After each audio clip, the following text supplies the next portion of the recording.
उसने कहा, मैंने तुमसे कहा था ना कि तुम मेरे साथ सब्र नहीं कर सकते। मूसा ने कहा, इसके बाद अगर मैं आपसे कुछ पूछूं तो आप मुझे साथ न रखें। लीजिए, अब तो मेरी ओर से आपको उज्र मिल गया। फिर वे आगे चले, यहां तक कि एक बस्ती में पहुंचे और वहां के लोगों से खाना मांगा, मगर उन्होंने उन दोनों की मेहमान नवाजी से इनकार कर दिया। वहां उन्होंने एक दीवार देखी जो गिरने ही वाली थी। उस व्यक्ति ने उस दीवार को फिर सीधी खड़ी कर दिया। मूसा ने कहा, अगर आप चाहते तो इस काम की मजदूरी ले सकते थे।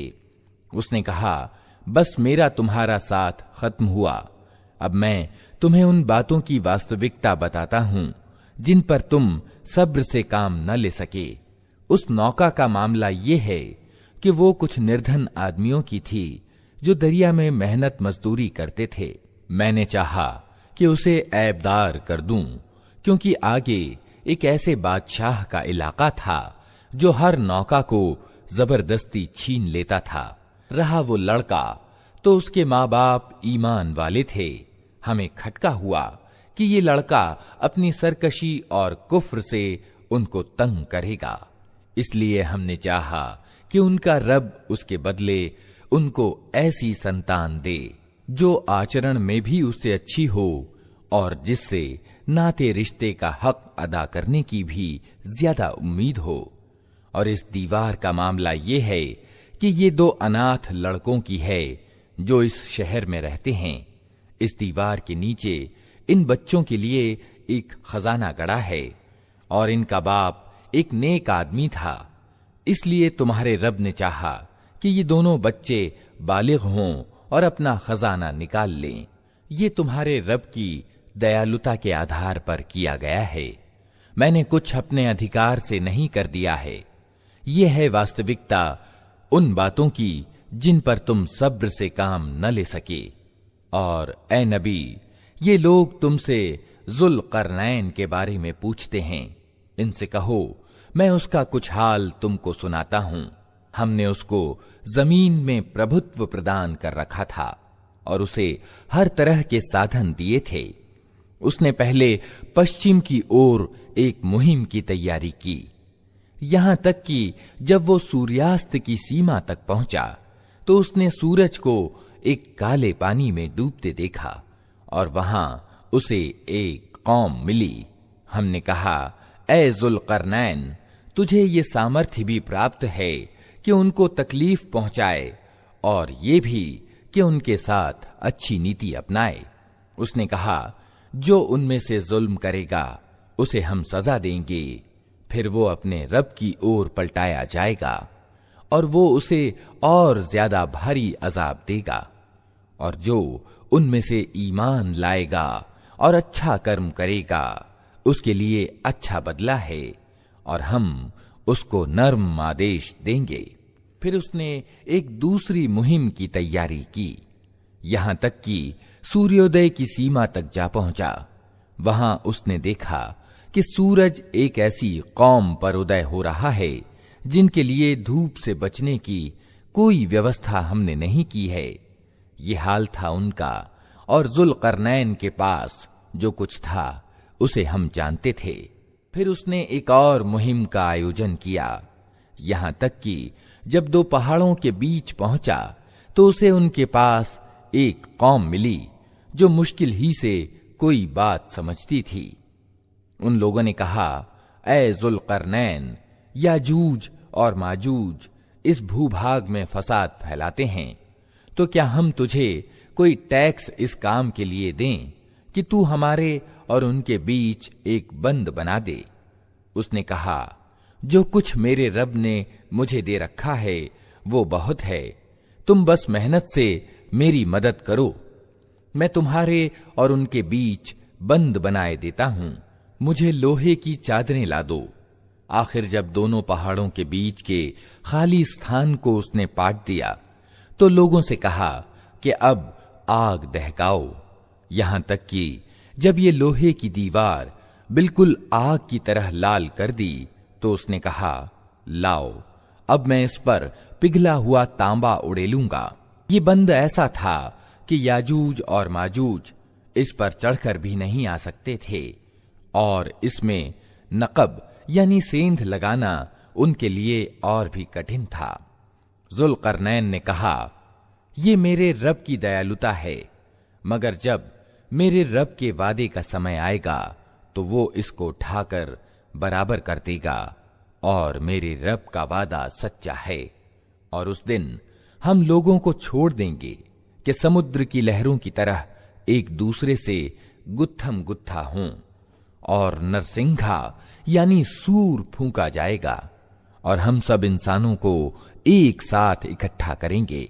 और वो दिन होगा जब हम जहन्नम को इनकार करने वालों के सामने लाएंगे, उन इनकार करने वालों के सामने जो मेरी नसीहत की ओर से अंधे बने हुए थे और कुछ सुनने के लिए तैयार ही न थे। तो क्या ये लोग जिन्होंने इनकार किया है ये समझते हैं कि मुझे छोड़कर मेरे बंदों को अपना कार्य साधक बना लें? हमने ऐसे अधर्मियों की मेहमानी के लिए जहन्नम तैयार कर रखी है। ए नबी, उनसे कहो, क्या हम तुम्हें बताएं कि अपने कर्मों में सबसे ज्यादा असफल और अप्राप्त लोग कौन हैं? वे कि दुनिया की जिंदगी में जिनकी सारी कोशिश सीधे मार्ग से भटकी रही और वे समझते रहे कि वे सब कुछ ठीक कर रहे हैं। ये वे लोग हैं जिन्होंने अपने रब की आयतों को मानने से इनकार किया और उसके सामने पेशी का यकीन न किया, इसलिए उनके सारे कर्म अकारत हो गए। क़यामत के दिन हम उन्हें कोई वजन न देंगे। उनका बदला जहन्नम है, उस इनकार के बदले में जो उन्होंने किया और उस मजाक के बदले में जो मेरी आयतों और मेरे रसूलों के साथ करते रहे। अलबत्ता वे लोग जो ईमान लाए और जिन्होंने अच्छे कर्म किए, उनके आतिथ्य के लिए फिरदौस के बाग होंगे जिनमें वे हमेशा रहेंगे और कभी उस जगह से निकलकर कहीं जाने को उनका जी न चाहेगा। ए नबी, कहो कि अगर समुद्र मेरे रब की बातें लिखने के लिए रोशनाई बन जाए तो वो खत्म हो जाए, मगर मेरे रब की बातें खत्म न हों, बल्कि अगर उतनी ही रोशनाई हम और ले आएं तो वो भी काफी ना हो सके। ए नबी, कहो कि मैं तो एक मनुष्य हूं तुम ही जैसा। मेरी ओर प्रकाशना की जाती है कि तुम्हारा इलाह यानी पूज्य प्रभु बस एक ही इलाह है। अतः जो कोई अपने रब से मिलने की उम्मीद रखता हो उसे चाहिए कि नेक कर्म करे और बंदगी में अपने रब के साथ किसी और को सम्मिलित ना करे। अल्लाह के नाम से जो बड़ा ही मेहरबान और रहम करने वाला है। काफ हा या ऐन साद। वर्णन है उस दयालुता का जो तेरे रब ने अपने बंदे जकरिया पर दर्शाई थी, जबकि उसने अपने रब को चुपके चुपके पुकारा। उसने निवेदन किया, ऐ पालनहार, मेरी हड्डियां तक घुल गई हैं और सिर बुढ़ापे से भड़क उठा है। ऐ पालनहार, मैं कभी तुझसे दुआ मांगकर असफल नहीं रहा। मुझे अपने पीछे अपने भाई बंधुओं की बुराइयों का डर है और मेरी बीवी बांझ है। तू मुझे अपने विशेष अनुग्रह से एक उत्तराधिकारी प्रदान कर दे जो मेरा उत्तराधिकारी भी हो और याकूब के कुल का भी उत्तराधिकारी हो। और ऐ पालनहार, उसको एक प्रिय इंसान बना। जवाब दिया गया, ऐ जकरिया, हम तुझे एक लड़के की खुशखबरी देते हैं जिसका नाम यहया होगा। हमने इस नाम का कोई आदमी इससे पहले पैदा नहीं किया। निवेदन किया, पालनहार, भला मेरे यहां कैसे बेटा होगा जबकि मेरी बीवी बांझ है और मैं बूढ़ा होकर सूख चुका हूं। जवाब मिला, ऐसा ही होगा। तेरा रब कहता है कि ये तो मेरे लिए एक तनिक सी बात है। आखिर इससे पहले मैं तुझे पैदा कर चुका हूं जबकि तू कोई चीज न था। जकरिया ने कहा, पालनहार, मेरे लिए कोई निशानी निश्चित कर दे। कहा, तेरे लिए निशानी ये है कि तू लगातार 3 दिन लोगों से बात ना कर सके।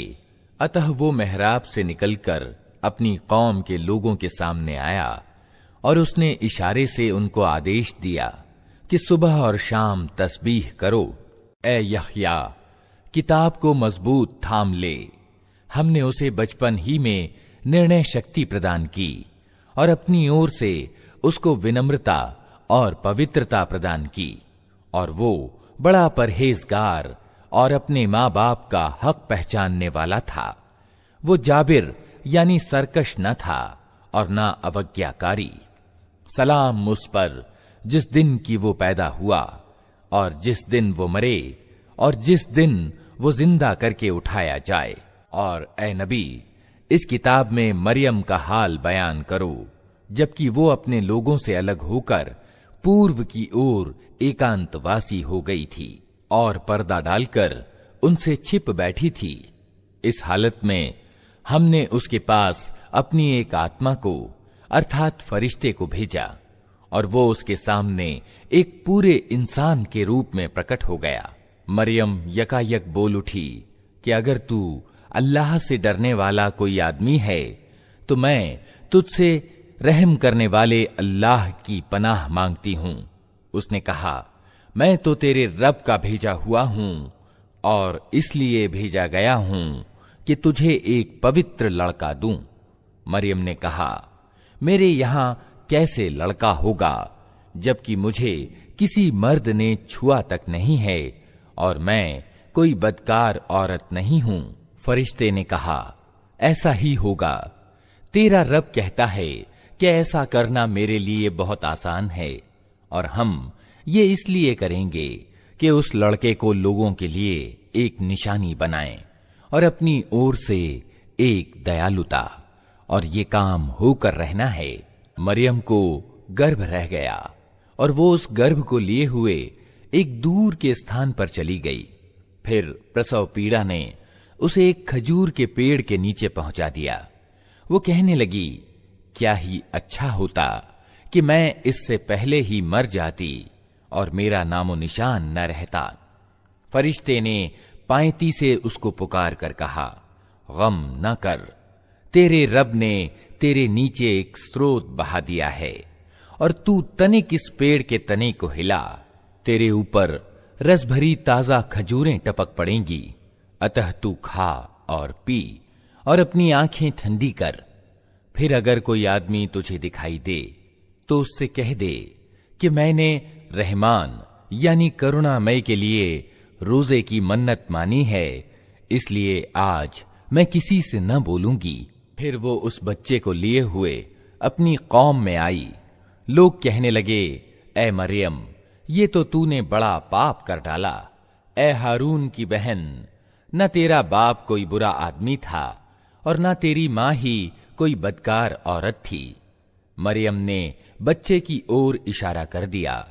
लोगों ने कहा, हम इससे क्या बात करें जो पालने में पड़ा हुआ एक बच्चा है। बच्चा बोल उठा, मैं अल्लाह का बंदा हूं। उसने मुझे किताब दी और नबी बनाया और बरकत वाला किया। जहां भी मैं रहूं और नमाज और ज़कात की पाबंदी का हुक्म दिया जब तक मैं जिंदा रहूं, और अपनी मां का हक अदा करने वाला बनाया और मुझको जालिम और अत्याचारी नहीं बनाया। सलाम है मुझ पर जबकि मैं पैदा हुआ और जबकि मैं मरूं और जबकि जिंदा करके उठाया जाऊं। ये है मरियम का बेटा ईसा, और ये है उसके बारे में सच्ची बात जिसमें लोग शक कर रहे हैं। अल्लाह का ये काम नहीं कि वो किसी को अपना बेटा बनाए। वो पवित्र जात है। वो जब किसी बात का निर्णय करता है तो कहता है कि हो जा, और बस वो हो जाती है। और ईसा ने कहा था कि अल्लाह मेरा रब भी है और तुम्हारा रब भी, अतः तुम उसी की बंदगी करो, यही सीधा मार्ग है। मगर फिर विभिन्न गिरोह परस्पर विभेद करने लगे। अतः जिन लोगों ने इनकार किया उनके लिए वो समय बड़ी तबाही का होगा जबकि वे एक बड़ा दिन देखेंगे। जब वे हमारे सामने हाजिर होंगे, उस दिन तो उनके कान भी खूब सुन रहे होंगे और उनकी आंखें भी खूब देखती होंगी, मगर आज ये जालिम खुली गुमराही में पड़े हुए हैं। ऐ नबी, इस हालत में जबकि ये लोग बेसुध हैं और ईमान नहीं ला रहे हैं, उन्हें उस दिन से डरा दो जबकि फैसला कर दिया जाएगा और पछतावे के सिवा कोई उपाय न होगा।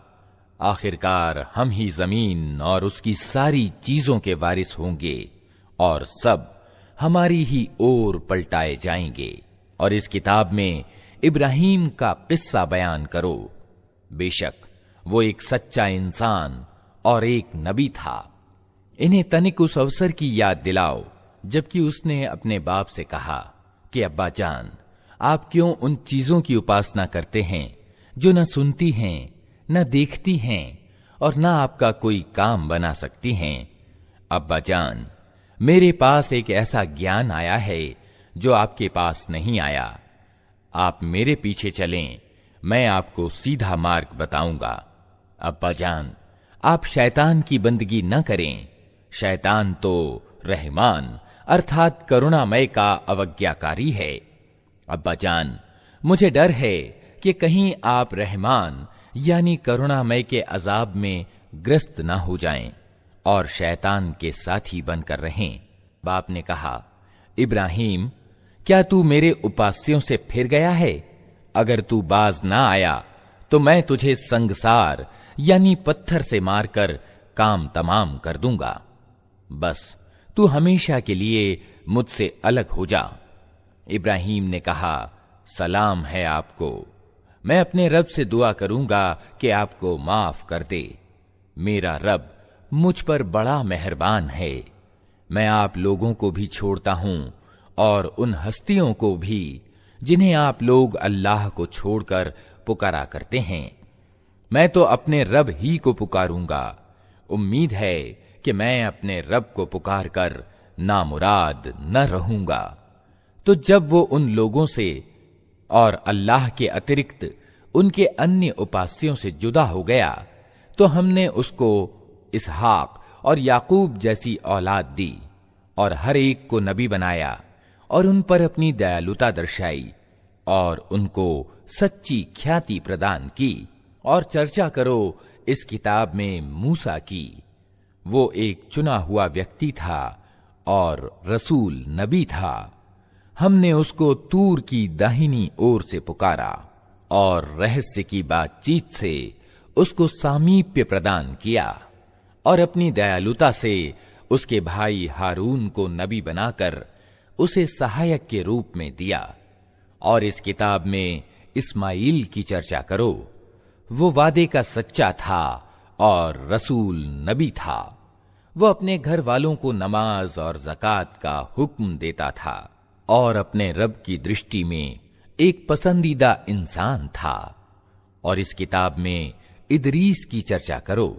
वो एक सत्यवादी मनुष्य और एक नबी था और उसे हमने उच्च स्थान पर उठाया था।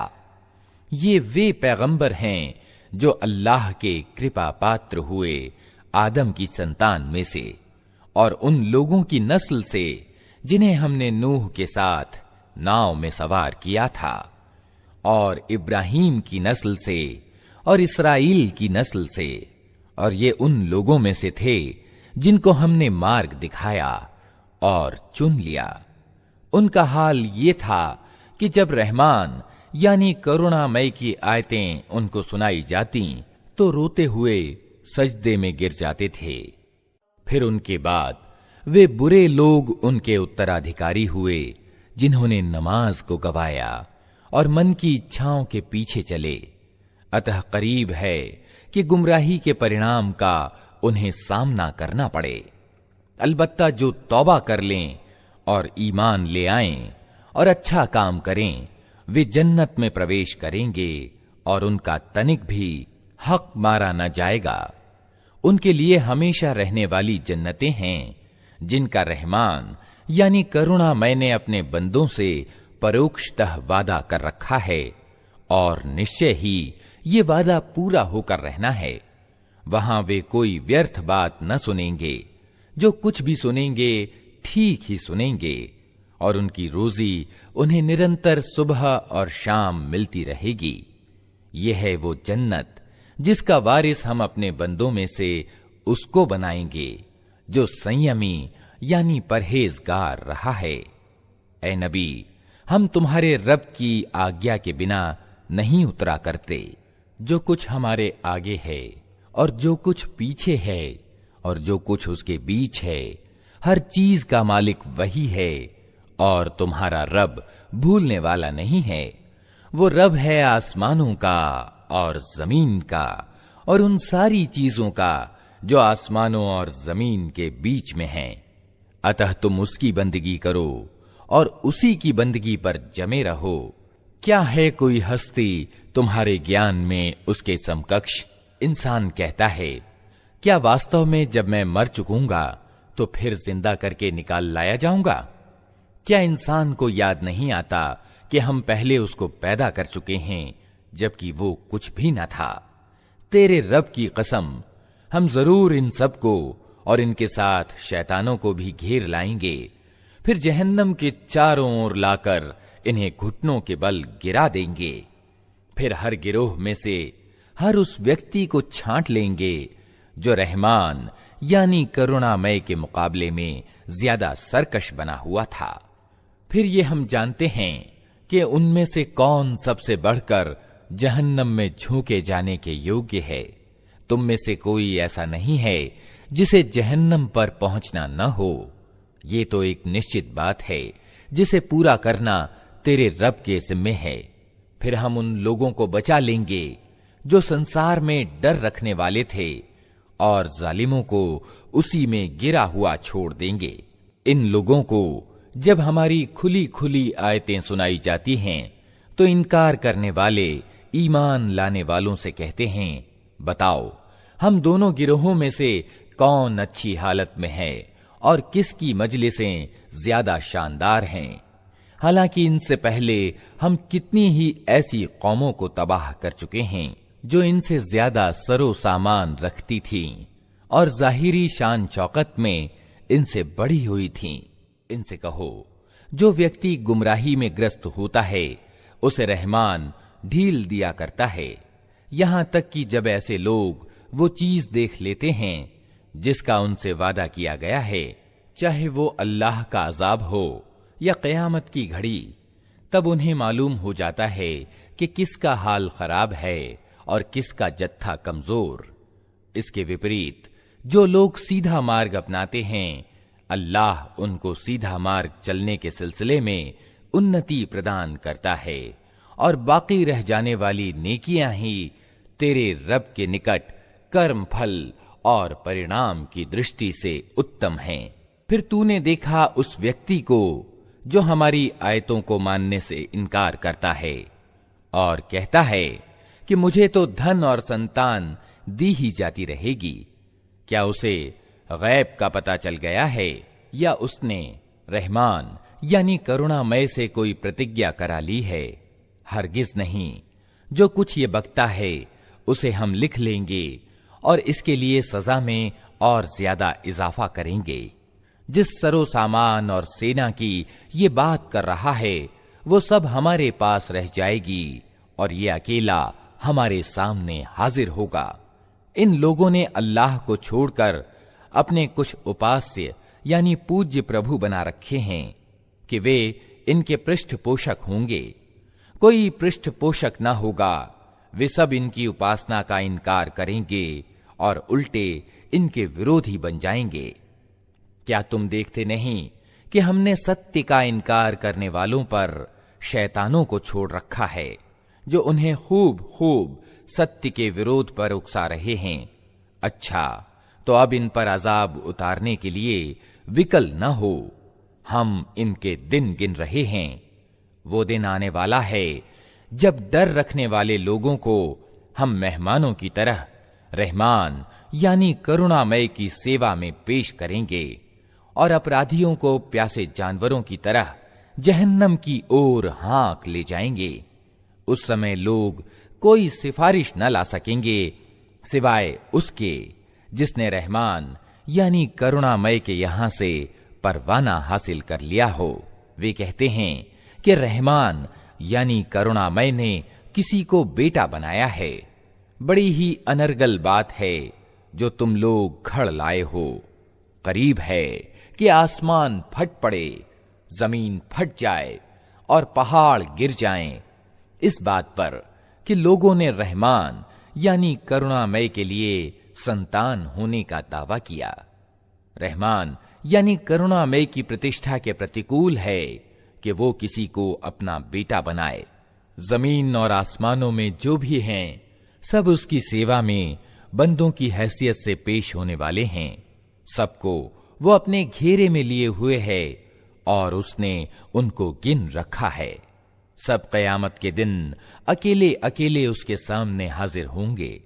यकीनन जो लोग ईमान ले आए हैं और अच्छे काम कर रहे हैं, जल्द ही रहमान यानी करुणामय उनके लिए दिलों में मोहब्बत पैदा कर देगा। अतः ए नबी, इस वाणी को हमने सरल करके तुम्हारी भाषा में इसीलिए उतारा है कि तुम परहेजगारों को खुशखबरी दे दो और हठधर्म लोगों को डरा दो। इनसे पहले हम कितनी ही कौमों को तबाह कर चुके हैं, फिर आज कहीं तुम उनका निशान पाते हो या उनकी भनक भी कहीं सुनाई देती है? कहीं सुनाई देती है? कहीं सुनाई देती है? कहीं सुनाई देती है? अल्लाह के नाम से जो बड़ा ही मेहरबान और रहम करने वाला है। ताहा, हमने ये कुरान तुम पर इसलिए अवतरित नहीं किया है कि तुम मुसीबत में पड़ जाओ। ये तो एक याद दहानी है हर इस व्यक्ति के लिए जो डरे। उतारा गया है उस सत्ता की ओर से जिसने पैदा किया है जमीन को और बुलंद आसमानों को। वो करुणामय स्वामी जगत के राज्य सिंहासन पर विराजमान है। मालिक है उन सब चीजों का जो आसमानों और जमीन में हैं और जो जमीन और आसमान के बीच हैं और जो मिट्टी के नीचे हैं। तुम चाहे अपनी बात पुकार कर कहो, वो तो चुपके से कही हुई बात बल्कि उससे बढ़कर छिपी बात भी जानता है। वो अल्लाह है, उसके सिवा कोई पूज्य नहीं, उसके लिए सर्वोत्तम नाम हैं। और तुम्हें कुछ मूसा की खबर भी पहुंची है, जबकि उसने एक आग देखी और अपने घर वालों से कहा कि तनिक ठहरो, मैंने एक आग देखी है, शायद कि तुम्हारे लिए एक आध अंगारा ले आऊं या उस आग पर मुझे मार्ग से संबंधित कोई रहनुमाई मिल जाए। वहां पहुंचा तो पुकारा गया, ऐ मूसा, मैं ही तेरा रब हूं, जूतियां उतार दे। तू पवित्र घाटी तूवा में है और मैंने तुझको चुन लिया है। सुन, जो कुछ प्रकाशना यानी वही की जाती है, मैं ही अल्लाह हूं, मेरे सिवा कोई पूज्य नहीं है। अतः तू मेरी बंदगी कर और मेरी याद के लिए नमाज कायम कर। क़यामत की घड़ी जरूर आने वाली है, मैं उसका समय छिपाए रखना चाहता हूं ताकि हर जीव अपने प्रयास के अनुसार बदला पाए। अतः कोई ऐसा व्यक्ति जो उस पर ईमान नहीं लाता और अपने मन की इच्छाओं का गुलाम बन गया है, तुझको उस घड़ी की चिंता से न रोक दे, नहीं तो तू तबाही में पड़ जाएगा। और ए मूसा, ये तेरे हाथ में क्या है? मूसा ने जवाब दिया, ये मेरी लाठी है, इस पर टेक लगाकर चलता हूं, इससे अपनी बकरियों के लिए पत्ते झाड़ता हूं और भी बहुत से काम हैं जो इससे लेता हूं। कहा, फेंक दे इसको मूसा। उसने फेंक दिया और यकायक वो एक सांप थी जो दौड़ रहा था। कहा, पकड़ ले इसको और डर नहीं, हम इसे फिर वैसा ही कर देंगे जैसी ये थी। और जरा अपना हाथ अपनी बगल में दबा, चमकता हुआ निकलेगा बिना किसी तकलीफ के। ये दूसरी निशानी है, इसलिए कि हम तुझे अपनी बड़ी निशानियां दिखाने वाले हैं। अब तू फिरौन के पास जा, वो सरकश हो गया है मूसा ने निवेदन किया, पालनहार, मेरा सीना खोल दे और मेरे काम को मेरे लिए आसान कर दे और मेरी जबान की गिरह सुलझा दे, ताकि लोग मेरी बात समझ सकें और मेरे लिए मेरे अपने कुटुंब से एक वजीर नियुक्त कर दे। हारून जो मेरा भाई है, उसके द्वारा मेरा हाथ मजबूत कर और उसको मेरे काम में शरीक कर दे, ताकि हम अच्छी तरह तेरी पवित्रता का वर्णन करें और अच्छी तरह तेरी चर्चा करें। तू हमेशा हमारी निगहबानी करता रहा है। कहा, दिया गया जो तूने मांगा ऐ मूसा। हमने फिर एक बार तुझ पर उपकार किया। याद कर वो समय जबकि हमने तेरी मां को इशारा किया, ऐसा इशारा जो प्रकाशना यानी वही के द्वारा ही किया जाता है कि इस बच्चे को संदूक में रख दे और संदूक को दरिया में छोड़ दे। दरिया उसे तट पर फेंक देगा और उसे मेरा दुश्मन और इस बच्चे का दुश्मन उठा लेगा। मैंने अपनी ओर से तुझ पर प्रेम डाल दिया और ऐसा प्रबंध किया कि तू मेरी देख रेख में पाला जाए। याद कर, जबकि तेरी बहन चल रही थी, फिर जाकर कहती है, मैं तुम्हें उसका पता दूं जो इस बच्चे का पालन पोषण अच्छी तरह करे। इस तरह हमने तुझे फिर तेरी मां के पास पहुंचा दिया, ताकि उसकी आंख ठंडी रहे और वो गमगीन न हो। और ये भी याद कर कि तूने एक व्यक्ति को कत्ल कर दिया था। हमने तुझे उस फंदे से निकाला और तुझे विभिन्न आजमाइशों से गुजारा, और तू मदयन के लोगों में कई वर्ष ठहरा रहा। फिर अब ठीक अपने समय पर तू आ गया है ऐ मूसा। मैंने तुझको अपने काम का बना लिया है। जा, तू और तेरा भाई मेरी निशानियों के साथ, और देखो तुम मेरी याद में कोताही न करना। जाओ तुम दोनों फिरौन के पास कि वो सरकश हो गया है, उससे नरमी के साथ बात करना, शायद कि वो नसीहत कबूल करे या डर जाए। दोनों ने निवेदन किया, पालनहार, हमें अंदेशा है कि वो हम पर ज्यादती करेगा या पिल पड़ेगा। कहा, डरो मत, मैं तुम्हारे साथ हूं, सब कुछ सुन रहा हूं और देख रहा हूं। जाओ उसके पास और कहो कि हम तेरे रब के भेजे हुए हैं। बनी इस्राएल को हमारे साथ जाने के लिए छोड़ दे और उनको तकलीफ न दे। हम तेरे पास तेरे रब की निशानी लेकर आए हैं, और सलामती है उसके लिए जो सीधे मार्ग का अनुसरण करे। हमको प्रकाशना यानी वही से बताया गया है कि अजाब है उसके लिए जो झुठलाए और मुंह मोड़े। फिरौन ने कहा, अच्छा, तो फिर तुम दोनों का रब कौन है ऐ मूसा? मूसा ने जवाब दिया, हमारा रब वो है जिसने हर चीज को उसकी आकृति प्रदान की, फिर उसको रास्ता बताया। फिरौन बोला, और पहले जो नस्लें गुजर चुकी हैं उनकी फिर क्या हालत थी? मूसा ने कहा, उसका ज्ञान मेरे रब के पास एक लेख में सुरक्षित है। मेरा रब न चूकता है न भूलता है। वही जिसने तुम्हारे लिए जमीन का बिछौना बिछाया और उसमें तुम्हारे चलने को रास्ते बनाए और ऊपर से पानी बरसाया, फिर इसके द्वारा विभिन्न प्रकार की उपज निकाली। खाओ और अपने जानवरों को भी चराओ। यकीनन इसमें बहुत सी निशानियां हैं बुद्धि रखने वालों के लिए। इसी जमीन से हमने तुमको पैदा किया है, इसी में हम तुम्हें वापस ले जाएंगे और इसी से तुमको दोबारा निकालेंगे। हमने फिरौन को अपनी सभी निशानियां दिखाईं, मगर वो झुठलाए चला गया और न माना। कहने लगा, ऐ मूसा, क्या तू हमारे पास इसलिए आया है कि अपने जादू के बल से हमको हमारे देश से निकाल बाहर करे? अच्छा, हम भी तेरे मुकाबले में वैसा ही जादू लाते हैं। तय कर ले कब और कहां मुकाबला करना है। न हम इस प्रस्ताव से फिरेंगे, न तू फिरना, खुले मैदान में सामने आ जा। मूसा ने कहा, उत्सव का दिन तय हुआ और दिन चढ़े लोग इकट्ठे हों। फिरऔन ने पलटकर अपने सारे हथकंडे जुटाए और मुकाबले में आ गया।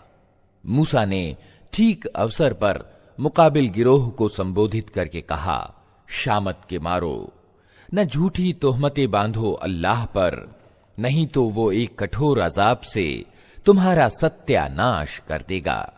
झूठ जिसने भी खड़ा वो असफल हुआ। ये सुनकर उनके बीच मतभेद हो गया और वे चुपके चुपके आपस में मशवरा करने लगे। आखिरकार कुछ लोगों ने कहा कि ये दोनों तो सिर्फ जादूगर हैं। इनका उद्देश्य ये है कि अपने जादू के बल से तुमको तुम्हारी जमीन से बेदखल कर दें और तुम्हारी आदर्श जीवन प्रणाली का अंत कर दें। तो अपने सारे उपाय आज जुटा लो और एकजुट होकर मैदान में आओ। बस ये समझ लो कि आज जो प्रभावी रहा वही जीत गया। जादूगर बोले, मूसा, तुम फेंकते हो या पहले हम फेंकें? मूसा ने कहा, नहीं, तुम ही फेंको। अचानक उनकी रस्सियां और उनकी लाठियां उनके जादू के जोर से मूसा को दौड़ती हुई महसूस होने लगीं और मूसा अपने दिल में डर गया। हमने कहा, मत डर, तू ही प्रभावी रहेगा। फेंक जो कुछ तेरे हाथ में है, अभी इनकी सारी बनावटी चीजों को निगले जाता है। ये जो कुछ बनाकर लाए हैं ये तो जादूगर का फरेब है और जादूगर कभी सफल नहीं हो सकता, चाहे किसी शान से वो आए। अंत में यही हुआ कि सारे जादूगर सजदे में गिरा दिए गए और पुकार उठे, मान लिया हमने हारून और मूसा के रब को। फिरौन ने कहा, तुमने उसे मान लिया इससे पहले कि मैं तुम्हें इसकी इजाजत देता। मालूम हो गया कि ये तुम्हारा गुरु है जिसने तुम्हें जादूगरी सिखाई थी। अच्छा, अब मैं तुम्हारे हाथ पांव विपरीत दिशाओं से कटवाता हूं और खजूर के तनों पर तुमको सूली देता हूं। फिर तुम्हें पता चल जाएगा कि हम दोनों में से किसका अजाब ज्यादा कठोर और ज्यादा स्थायी है। अर्थात मैं तुम्हें ज्यादा सख्त सजा दे सकता हूं या मूसा। जादूगरों ने जवाब दिया, कसम है उस सत्ता की जिसने हमें पैदा किया है, यह हरगिज नहीं हो सकता कि हम प्रत्यक्ष निशानियां सामने आ जाने के बाद भी सत्य की अपेक्षा तुझे प्राथमिकता दें। तू जो कुछ करना चाहे कर ले। तू ज्यादा से ज्यादा बस इसी दुनिया की जिंदगी का फैसला कर सकता है। हम तो अपने रब पर ईमान ले आए ताकि वो हमारी खताओं को माफ कर दे और इस जादूगरी से जिस पर तूने हमें मजबूर किया था माफ कर दे। अल्लाह ही अच्छा है और वही बाकी रहने वाला है। वास्तविकता यह है कि जो अपराधी बनकर अपने रब के सामने हाजिर होगा उसके लिए जहन्नम है जिसमें ना वो जिएगा न मरेगा, और जो उसके सामने ईमान वाले यानी मोमिन के रूप में हाजिर होगा जिसने अच्छे काम किए होंगे, ऐसे सब लोगों के लिए ऊंचे दर्जे हैं। सदाबहार बाग हैं जिनके नीचे नहरें बह रही होंगी, उनमें वे हमेशा रहेंगे। ये बदला है उस व्यक्ति का जो पवित्रता अपनाए। हमने मूसा पर प्रकाशना यानी वही की कि अब रातों रात मेरे बंदे को लेकर चल पड़ और उनके लिए समुद्र में सूखी सड़क बना ले। तुझे किसी के पीछा करने का तनिक भय न हो और न समुद्र के बीच से गुजरते हुए डर लगे। पीछे से फिरौन अपनी सेना लेकर पहुंचा और फिर समुद्र उन पर छा गया जैसे कि छा जाने का हक था। फिरौन ने अपनी कौम वालों को पथभ्रष्ट ही किया था, कोई ठीक मार्ग नहीं दिखाया था। ऐ इस्राएल की संतान, हमने तुमको तुम्हारे दुश्मन से छुटकारा दिया और तूर की दाहिनी ओर तुम्हारी हाजिरी के लिए समय नियत किया और तुम पर मन और सलवा उतारा। खाओ हमारी दी हुई पाक रोजी और उसे खाकर सरकशी न करो, नहीं तो तुम पर मेरा गजब टूट पड़ेगा और जिस पर मेरा गजब टूटा वो फिर गिर कर ही रहा। अलबत्ता जो तौबा कर ले और ईमान लाए और अच्छे कर्म करे फिर सीधा चलता रहे, उसके लिए मैं बहुत माफ करने वाला हूं। और क्या चीज तुम्हें अपनी कौम वालों से पहले ले आई मूसा? उसने निवेदन किया, वे बस मेरे पीछे आ ही रहे हैं, मैं जल्दी करके तेरी सेवा में आ गया हूं, ऐ मेरे रब, ताकि तू मुझसे खुश हो जाए। कहा, अच्छा तो सुनो, हमने तुम्हारे पीछे तुम्हारी कौम को आजमाइश में डाल दिया और सामिरी ने उन्हें पथभ्रष्ट कर डाला। मूसा बहुत ही गुस्से और दुख की दशा में अपनी कौम की ओर पलटा। जाकर उसने कहा, ऐ मेरी कौम के लोगों, क्या तुम्हारे रब ने तुमसे अच्छे वादे नहीं किए थे? क्या तुम्हें दिन लग गए हैं?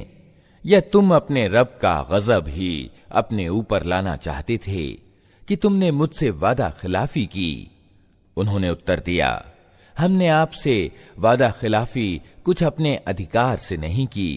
मामला ये हुआ कि लोगों के जेवरों के बोझ से हम लद गए थे और हमने बस उनको फेंक दिया था।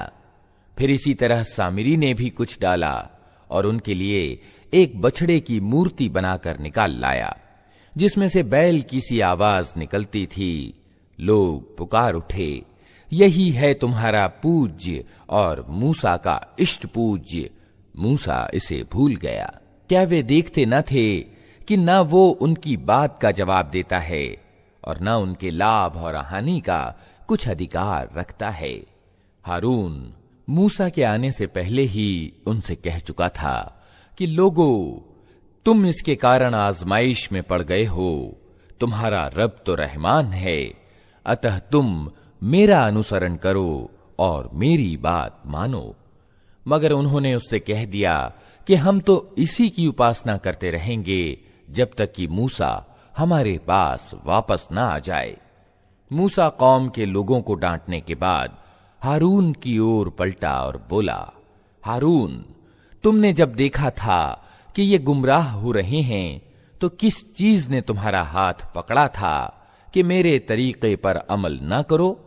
क्या तुमने मेरे आदेश की अवहेलना की? हारून ने जवाब दिया, ऐ मेरी मां के बेटे, मेरी दाढ़ी ना पकड़, न मेरे सिर के बाल खींच। मुझे इस बात का डर था कि तू आकर कहेगा कि तुमने बनी इसराइल में फूट डाल दी और मेरी बात का लिहाज न किया। मूसा ने कहा, और सामिरी, तेरा क्या मामला है? उसने जवाब दिया, मैंने वो चीज देखी जो इन लोगों को दिखाई न दी, अतः मैंने रसूल के पदचिन्हों से एक मुट्ठी उठा ली और उसको डाल दिया। मेरे मन ने मुझे कुछ ऐसा ही सुझाया। मूसा ने कहा, अच्छा तो जा, अब जिंदगी भर तुझे यही पुकारते रहना है कि मुझे न छूना, और तेरे लिए जवाब तलबी का एक समय निश्चित है जो तुझसे हरगिज न टलेगा। और देख अपने इस पूज्य को जिस पर तू रिझा हुआ था, अब हम इसे जला डालेंगे और चूर्ण विचूर्ण करके दरिया में बहा देंगे। लोगों, तुम्हारा पूज्य तो बस एक अल्लाह ही है, जिसके सिवा और कोई पूज्य नहीं है। हर चीज पर उसका ज्ञान हावी है। ऐ नबी, इस तरह हम पिछले बीते हुए हालात के समाचार तुमको सुनाते हैं, और हमने विशेष रूप से अपने यहां से तुमको एक जिक्र यानी उपदेश का पाठ प्रदान किया है। जो कोई उससे मुंह मोड़ेगा वो क़यामत के दिन पाप का कठिन बोझ उठाएगा, और ऐसे सब लोग हमेशा के लिए उसके वबाल में गिरफ्तार रहेंगे, और क़यामत के दिन उनके लिए इस अपराध के दायित्व का बोझ बड़ा दुखद बोझ होगा। उस दिन जबकि सूर यानी नरसिंघा फूका जाएगा और हम अपराधियों को इस हाल में घेर लाएंगे कि उनकी आंखें डर के मारे पथराई हुई होंगी। आपस में चुपके चुपके कहेंगे कि दुनिया में मुश्किल ही से तुमने कोई 10 दिन गुजारे होंगे। हमें खूब मालूम है कि वे क्या बातें कर रहे होंगे। हम ये भी जानते हैं कि उस समय उनमें से जो ज्यादा से ज्यादा सावधानी से अनुमान करने वाला होगा वो कहेगा कि नहीं, तुम्हारी दुनिया बस एक दिन की जिंदगी थी। ये लोग तुमसे पूछते हैं कि आखिर उस दिन ये पहाड़ कहां चले जाएंगे। कहो कि मेरा रब इनको धूल बनाकर उड़ा देगा और जमीन को ऐसा समतल चटियल मैदान बना देगा कि उसमें तुम कोई बल या सलवट ना देखोगे। उस दिन सब लोग पुकारने वाले की पुकार पर सीधे चले आएंगे, कोई तनिक अकड़ न दिखा सकेगा और आवाजें रहमान के आगे दब जाएंगी। एक सरसराहट के सिवा तुम कुछ न सुनोगे। उस दिन सिफारिश कारगर न होगी सिवाय इसके कि किसी को रहमान इसकी इजाजत दे और उसकी बात सुनना पसंद करे। वो लोगों का अगला पिछला सब हाल जानता है और दूसरों को उसका पूरा ज्ञान नहीं है। लोगों के सिर उस जीवंत और कायम रहने वाले के आगे झुक जाएंगे। असफल होगा जो उस समय किसी जुल्म का पाप भार उठाए हुए हो, और किसी जुल्म और हक मारे जाने का खतरा न होगा उस व्यक्ति को जो अच्छे कर्म करे और इसके साथ वो ईमान वाला भी हो। और ए नबी, इसी तरह हमने इसे अरबी कुरान बनाकर उतारा है और इसमें तरह तरह से चेतावनियां दी हैं कि शायद ये लोग गलत नीति अपनाने से बचें या इनमें कुछ होश के लक्षण इसके कारण पैदा हों। अतः उच्च है अल्लाह वास्तविक सम्राट। और देखो, कुरान पढ़ने में जल्दी ना किया करो जब तक कि तुम्हारी ओर उसकी प्रकाशना यानी वही पूर्णता को प्राप्त ना हो, और दुआ करो कि ऐ पालनहार, मुझे और अधिक ज्ञान प्रदान कर। हमने इससे पहले आदम को एक आदेश दिया था, मगर वो भूल गया और हमने उसमें दृढ़ संकल्प न पाया। याद करो वो समय जबकि हमने फरिश्तों से कहा था कि आदम को सजदा करो। वे सब तो सजदा कर गए, मगर एक इब्लीस था कि इनकार कर बैठा। इस पर हमने आदम से कहा कि देखो, ये तुम्हारा और तुम्हारी बीवी का दुश्मन है। ऐसा न हो कि ये तुम्हें जन्नत से निकलवा दे और तुम मुसीबत में पड़ जाओ। यहां तो तुम्हें ये सुख सुविधाएं प्राप्त हैं कि न भूखे नंगे रहते हो, न प्यास और धूप तुम्हें सताती है। लेकिन शैतान ने उसको फुसलाया और कहने लगा, आदम, बताऊं तुम्हें वो पेड़ जिससे हमेशा की जिंदगी और अपतनशील राज्य प्राप्त होता है। आखिरकार दोनों पति पत्नी उस पेड़ का फल खा गए। नतीजा ये हुआ कि तुरंत ही उनके गुप्तांग एक दूसरे के आगे खुल गए और लगे दोनों अपने आप को जन्नत के पत्तों से ढांकने। आदम ने अपने रब की नाफरमानी की और सीधे रास्ते से भटक गया। फिर उसके रब ने उसे चुन लिया और उसकी तौबा कबूल कर ली और उसे मार्ग दिखाया और कहा, तुम दोनों फरीक अर्थात इंसान और शैतान यहां से उतर जाओ। तुम एक दूसरे के दुश्मन रहोगे। अब अगर मेरी ओर से तुम्हें कोई मार्गदर्शन पहुंचे तो जो कोई मेरे उस मार्गदर्शन का अनुपालन करेगा वो न भटकेगा न दुर्भाग्यग्रस्त होगा, और जो मेरे जिक्र यानी उपदेश पाठ से मुंह मोड़ेगा उसके लिए दुनिया में संकीर्ण जिंदगी होगी और कयामत के दिन हम उसे अंधा उठाएंगे। वो कहेगा, पालनहार, दुनिया में तो मैं आंखों वाला था, यहां मुझे अंधा क्यों उठाया? अल्लाह कहेगा, हां, इसी तरह तू हमारी आयतों को जबकि वे तेरे पास आई थीं तूने भुला दिया, उसी तरह आज तू भुलाया जा रहा है। इस तरह हम सीमा से आगे निकलने वाले और अपने रब की आयतों को न मानने वाले को दुनिया में बदला देते हैं, और आखिरत का अजाब तो ज्यादा कठोर और ज्यादा स्थायी है। फिर क्या इन लोगों को इतिहास की इस शिक्षा से कोई मार्ग न मिला कि इनसे पहले कितनी ही कौमों को हम तबाह कर चुके हैं, जिनकी बर्बाद बस्तियों में आज ये चलते फिरते हैं। वास्तव में इसमें बहुत सी निशानियां हैं उन लोगों के लिए जो ठीक समझ रखने वाले हैं। अगर तेरे रब की ओर से एक बात पहले निश्चित न कर दी गई होती और मोहलत की एक अवधि नियत न की जा चुकी होती तो जरूर इनका भी फैसला चुका दिया जाता। अतः ए नबी, जो बातें ये लोग बनाते हैं उन पर सब्र करो और अपने रब के गुणगान एवं प्रशंसा के साथ उसकी बड़ाई बयान करो। सूरज निकलने से पहले और सूरज डूबने से पहले और रात की घड़ियों में भी तस्बीह करो और दिन के किनारों पर भी, शायद कि तुम राजी हो जाओ। और निगाह उठाकर भी ना देखो दुनिया की जिंदगी की उस शान शौकत को जो हमने इनमें से विभिन्न तरह के लोगों को दे रखी है। वो तो हमने उन्हें आजमाइश में डालने के लिए दी है और तेरे रब की दी हुई हलाल रोजी ही ज्यादा अच्छी और ज्यादा स्थायी है।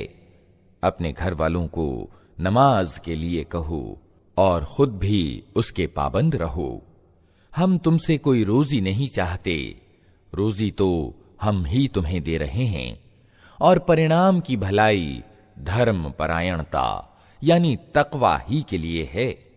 वे कहते हैं कि ये व्यक्ति अपने रब की ओर से कोई निशानी यानी चमत्कार क्यों नहीं लाता, और क्या उनके पास अगली पुस्तकों यानी सहीफों की समस्त शिक्षाओं का स्पष्ट बयान नहीं आ गया। अगर हम उसके आने से पहले इनको किसी अजाब से तबाह कर देते तो फिर यही लोग कहते कि ऐ हमारे रब, तूने हमारे पास कोई रसूल क्यों न भेजा कि अपमानित और तिरस्कृत होने से पहले ही हम तेरी आयतों का अनुपालन कर लेते। ऐ नबी, उनसे कहो हर एक अंजाम के इंतजार में है, अतः अब इंतजार करो, जल्द ही तुम्हें मालूम हो जाएगा कि कौन सीधे मार्ग पर चलने वाले हैं और कौन मार्ग पाए हुए हैं।